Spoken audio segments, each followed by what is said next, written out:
It was nary a blip on travelers' radars when Crocodile Dundee leapt onto cinema screens more than 30 years ago, with Paul Hogan telling the world, "This is my backyard."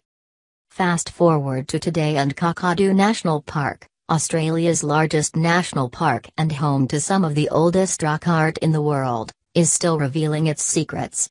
It's a land of waterfalls and natural infinity pools, of sprawling wetlands and millions of migratory birds.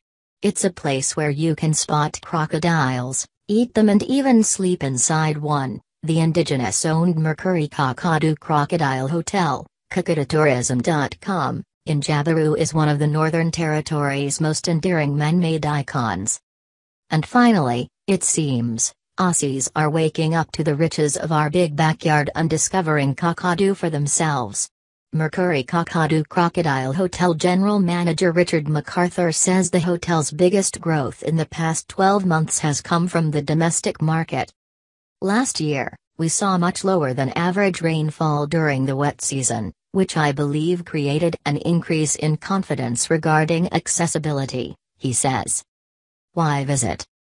With a dual UNESCO World Heritage listing, the depth of Aboriginal culture, epic landscapes and wildlife in Kakadu is staggering, and access is only a few hours from Darwin.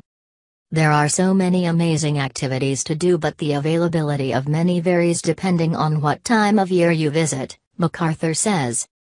Year-round, we recommend our guests take a yellow water cruise, a scenic flight over the park and watch the sunset at Yober. This way, they will be assured of an experience that encompasses nature, culture, beauty and adventure. When to visit? Most places in the world experience the 4 seasons, but in Kakadu the local Bininj, Mungai people recognize 6 seasons, which means the experience at different times of year can be vastly different. The wet season is a great time to visit the park due to the fact that you can get great value and see the park when it is looking green, luscious and all the flora, fauna and wildlife are most active, MacArthur says. A wet season scenic flight over the top of Jim Jim and Twin Falls when the water is rushing and experiencing the vastness of the region is a really memorable experience.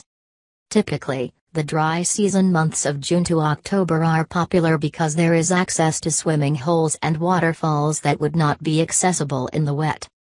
After the inaugural Kakadu Bird Week was deemed a success last year, the event will run again from October 1st to 7th. parksaustralia.gov.au.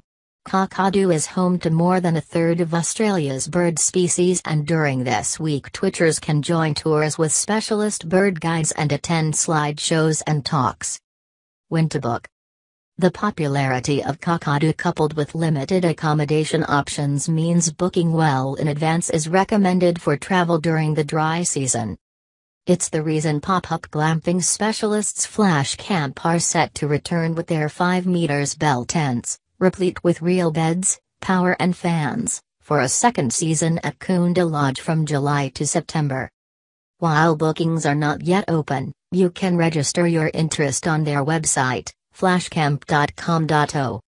There is more availability during the rest of the year and therefore you can get great value and often a more personal experience, MacArthur says. We would encourage potential visitors to do their homework and work out what it is that they want to experience and plan their holiday based around that.